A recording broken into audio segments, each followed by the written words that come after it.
রাস্তার কাজ করার সময় মাটির নিচের গ্যাস লাইন ফেটে ধরে গেল আগুন, ছড়িয়ে পড়ল আতঙ্ক। ঘটনা রাজধানীর গ্যান্ডিস চমুনিতে। দ্রুত ফায়ার ব্রিগেড কর্মীরা এসে পরিস্থিতি নিয়ন্ত্রণে আনে।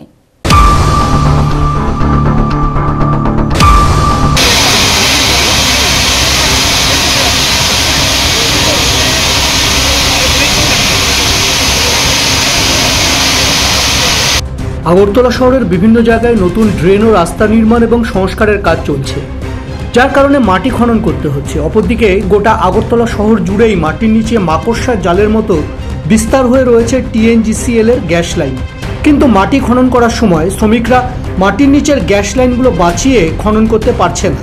এক্ষেত্রে অবশ্য শ্রমিকদের অদক্ষতা যেরকম রয়েছে, তেমনি TNGCL এর উদাসীনতাও রয়েছে। কারণ কোন কোন জায়গা দিয়ে কতটুকু পর্যন্ত মাটির নিচে গ্যাস লাইন বিস্তৃত সে সম্পর্কে রাস্তার পাশে সাইনবোর্ড লাগিয়ে রাখার নিয়ম থাকলেও বেশিরভাগ ক্ষেত্রেই এ ধরনের সাইনবোর্ড রাস্তার পাশে দেখা যায় না।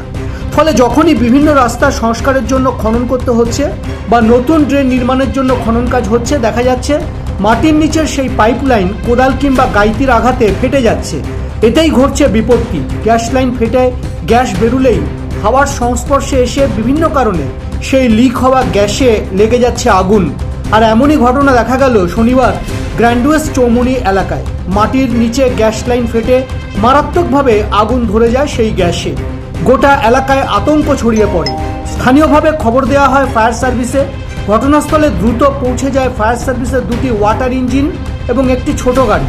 বেশ কিছুক্ষণের চেষ্টায় আগুন নিয়ন্ত্রণে আনে দমকল কর্মীরা।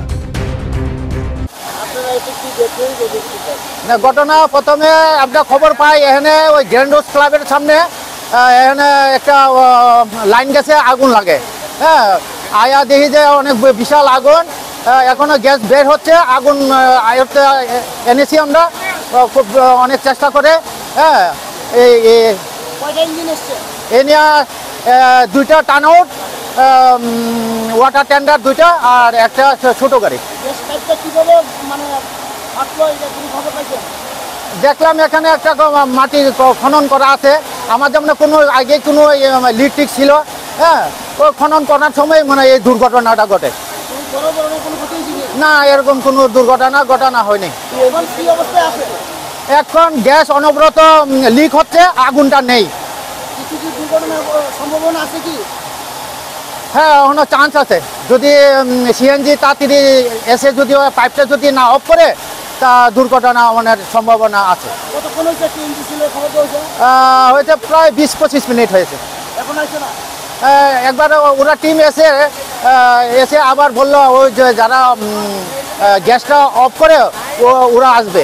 ওরা আসার পরে ওই গ্যাসটা যে বের হচ্ছে ওটা নেভাবে। হ্যাঁ, আমরা এখন ওটার জন্য অপেক্ষা করে আছি। আমার নাম হলো LFM মনোজ দেববর্মা। আমি MG বাজার ফায়ার স্টেশন। অপরদিকে গ্যাস লাইনের লিক হয়ে সৃষ্টি হওয়া এই আগুনে আতঙ্ক ছড়ালেও কোনো ক্ষয়ক্ষতির খবর নেই। তবে বড় ধরনের বিপদ ঘটতে পারত এমনটাই আশঙ্কা স্থানীয় মানুষজনের। এক্ষেত্রে দ্রুত আগুন নিয়ন্ত্রণে দমকল কর্মীরা ভালো কাজ করলেও এলাকার সুরক্ষার জন্য TNGCL কর্মীদের গ্যাস লাইনের গ্যাস সরবরাহ বন্ধ করার জন্য খবর দেওয়া হলেও তারা ঘটনাস্থলে পৌঁছতে বহু বিলম্ব করে বলে অভিযোগ। অ্যাকচুয়ালি 40 মিনিট আগে এখানে তোমার পাইপলাইনের কাজ চলছিল। পাইপলাইনের কাজ চলার সময় তখন এখানে ওই ফট করে একটা শব্দ পাইছি। তখন আমরা দৌড়ে ঘর থেকে দেখি এখানে আগুন লেগে গেছে। তো আগুন লাগাতে এখানে সবাই মানুষ জড়া হয়েছে। সবাই ফায়ার ব্রিগেড ডাকারে কি করতেছে, তখন এসে ফায়ার ব্রিগেড এটা নিয়ন্ত্রণ করছে। ক্ষতি না, ওই পাশের বাড়িতে ওই একটু সাইডে ওয়ালে আগুন টাগুন লাগছে। ফায়ার ব্রিগেড ভালো কাজ করছে, তাড়াতাড়ি করে আগুনটা নিভাইছে। আর একটা বাইক বুধ পুরা গেছে, বাইকের চাকা পুরা গেছে। এই নিজস্ব সংবাদ প্রতিনিধি, এশিয়ান টাইমস।